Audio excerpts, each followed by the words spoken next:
Hello guys, good morning again. And we're back. Ayan. Sige, paliguan nyo. Baka may sabon pa. Ayan. Ayan, tumalsik. Nagkitsa ng kawain si Kuya, tumalsik. Pasakan. Ayan.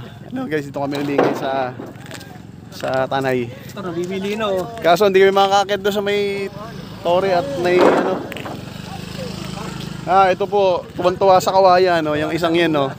Mukhang kawayan to eh. Mukhang burodol kasi, Kuya. Ayan, kaya pag nakakita ng kawayan, lumalaki yung mata. Ayan, si Don Victor. Tor, mila ka ng isa, kung kaya mo. Kuya, bigyan mo ng isa, may uwi niya, ano. May uwi mo, iyo. Pag naiuwi mo sa bike. Sa iyo. Pag naiuwi. Binangonan, sir. Nakabike.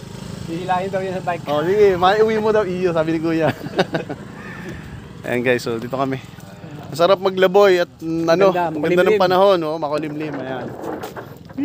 Sarap maglaboy. Sarap gumala. Lagi namang gala ng gala. Taas na yung mataas na yung tubig. Hindi na Yung tubig. To, yung panibagong kalsada nila na gagawin. I think, panibago to. Pero tingnan nyo, may tubig na po siya. Pantay na. Signing off muna guys at pictorial. Picture taking muna. Have a nice day to all. God bless.